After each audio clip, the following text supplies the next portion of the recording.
Марыя Калеснікава і Віктор Бабарыка сваімі словамі ускалыхнулі беларусаў. Што не так? Гарэў касцёл пад горадняй, а ў Жлобіне з агню ратавалі жанчын. ДТЗ з наездам на пешаходаў у Менску, ліпавыя курсы ў Барановічах і выхаванне пры дапамозе малатка ў Віцебску. Вітаю, шаноўнае спадарства, з вами Владзіслаў Корсак. Гэта праграма Белсат онлайн. Рушым. У Гарадзенскім раёне у аграгарадку Сапоцкін гарэў касцёл. Ратавальнікі падазраюць парушэнне правілаў эксплуатацыі печаў і абагравальнікаў. Пацярпелых няма. У выніку пажару, аднак, пашкоджаныя дах і ўнутраныя канструкцыі будынку, закурадымленыя сцены і столь. На месцы працавалі 16 адзінак тэхнікі МНС. Касцёл у небаўзяцці Найсвяцейшай Панны Марыі святога Езафата Кунцевіча пабудавалі ў 1789 годзе. У 1935 перабудаваны. Гэта двухпавярховы будынак вышынёй 25 метраў. Касцёл з'яўляецца помнікам эклектыкі, мае ў сабе элементы барока, готыкі і класіцызму.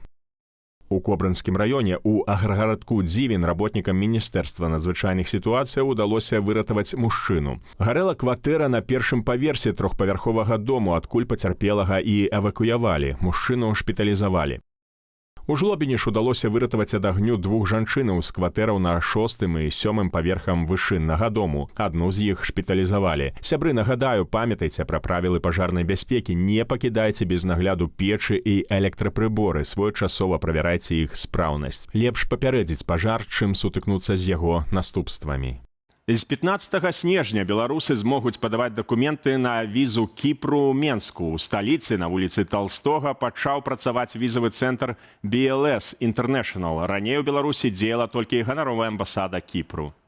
Запуск офісу ў Менску звязаны з больш цеснай інтэграцыяй Кіпру ў шэнгенскую зону, то бок прывядзеннем працэдураў да еўрапейскіх стандартаў. Адзначу, што ў візавым цэнтры будуць прымаць дакументы толькі на кароткатэрміновыя візы да 90 дзён, а таксама на транзітныя. Яны дзеюць выняткова на тэрыторыі Кіпру. Кошт візы 45 еўраў для дзяцей і каля 90 еўраў для дарослых. Папярэдні запіс не патрэбны.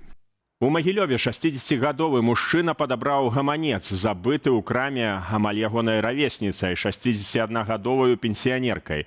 Грошы ён не паспеў патраціць. Мужчыну знайшлі з дапамогаю камераў назірання. У дома ў яго знайшлі той самы гаманец з грашыма.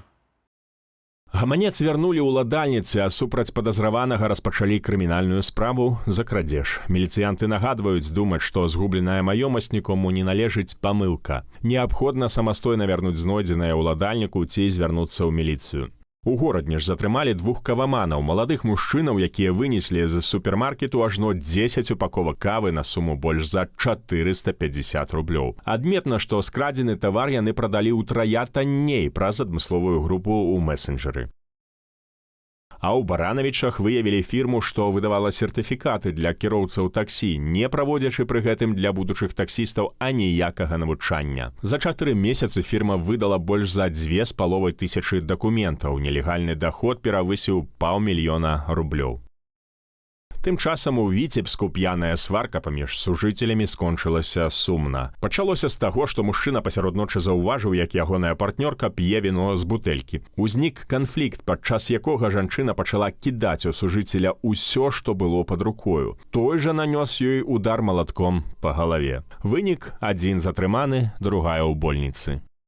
Каго вылучаюць паслухаць Лукашэнку, быццам яго і так мала чуваць, і як прапаганда тлумачыць, навошта існуе сход з вельмі сумнеўнай самастойнасцю і паўнамоцтвамі. У гэтыя чацвер і пятніцу рэжым плануе правесці другі з'езд 7-га усебеларускага народнага сходу.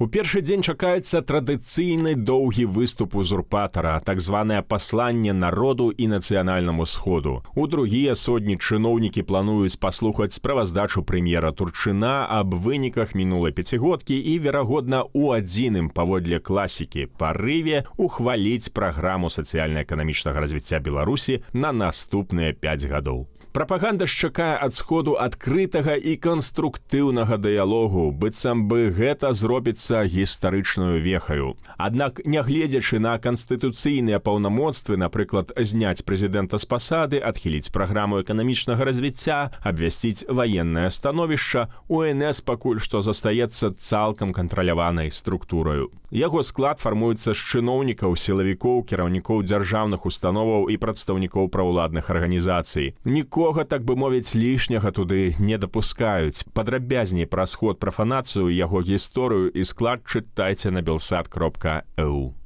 Нямецчына можа даць прытулак былым зняволеным беларускім палітыкам Віктару Бабарыку і Марыі Калеснікавай. Пра гэта ў эфіры нямецкага тэлебачання заявіў федэральны міністр унутраных справаў Александр Добрынд. Паводле міністра, Нямецчына зацікаўленая ў развіцці беларускага дэмакратычнага руху, таму гатовая ўжо сёння прыняць, цытата, 2 апазіцыйных палітыкаў, якія сталі сімвалам супраціву рэжыму Лукашэнкі. Міністр адзначыў, што масавае вызваленне стала ў значнай ступені вынікам дзеянняў ЗША, якія знялі санкцыі на беларускія калійныя ўгнаенні.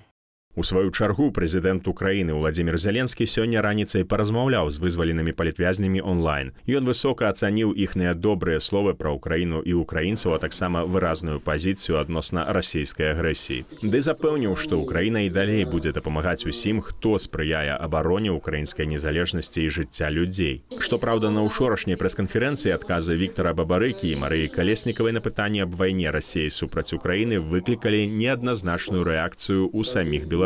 Так, напрыклад, выказалася пісьменніца Святлана Курс. У мяне ад іх амаль поўнае адчужэнне. Спачуваю іхным пакутам. Усё. Далей яны растворацца ў свеце, бо нашто каму другасныя эрзац-расейцы, калі ёсць непаўторны, духавіты арыгінал.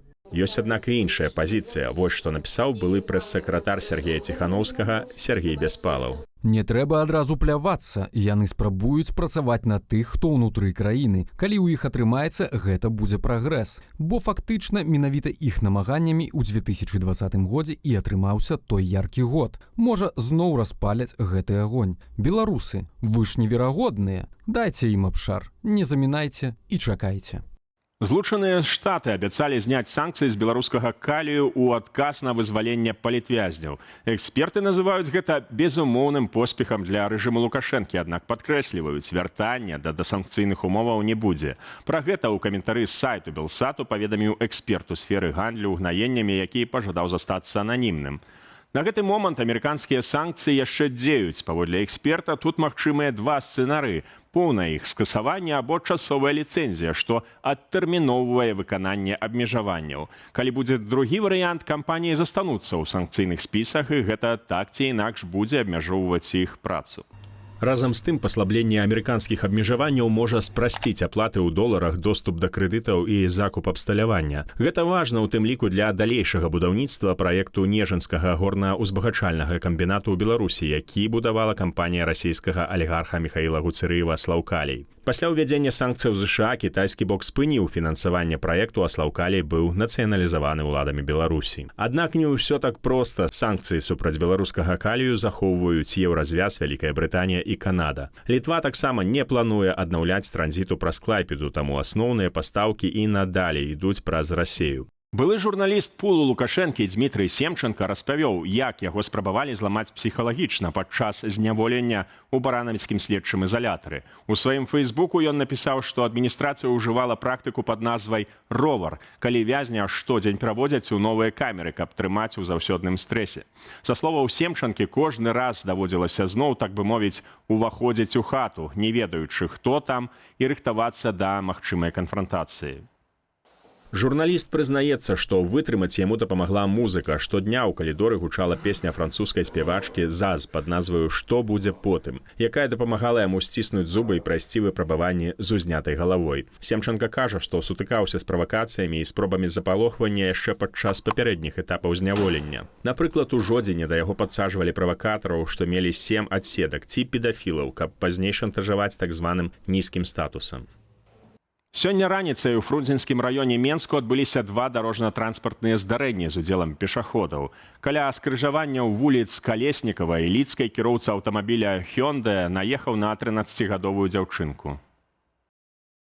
Школьніца пераходзіла праезную частку па рэгуляваным пешаходным пераходзе, аднак на чырвоны сігнал светлафора. Дзяўчынку адвезлі ў больніцу для абследавання. Кіроўца Volkswagen пры павароце направа на вуліцу Берута не саступіў дарогу і наехаў на 40гадовую жанчыну, якая пераходзіла дарогу на зялёны сігнал светлафора. Пацярпелую шпіталізавалі. У ДАІ нагадваюць, што пры павароце налева ці направа кіроўца абавязаны аддаць перавагу пешаходам.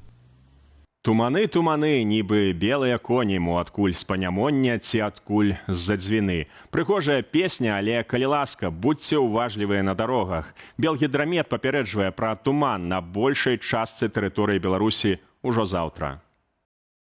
Прагназуюць моцнае зніжэнне бачнасці. Месцамі перад сабой вы здолееце бачыць толькі 100 метраў. Як вынік цяжкасці ў руху транспарту, падвышаная рызыка траўматызму і дарожна-транспартных здарэнняў. Людзям рэкамендуюць па магчымасці адмовіцца ад паездак па горадзе асабістым транспартам ці, калі вы ўжо за старном, лішні раз не змяняць паласы руху і не абганяць.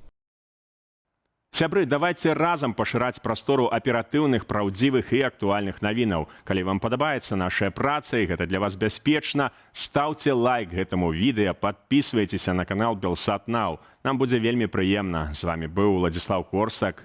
Да пабачэння.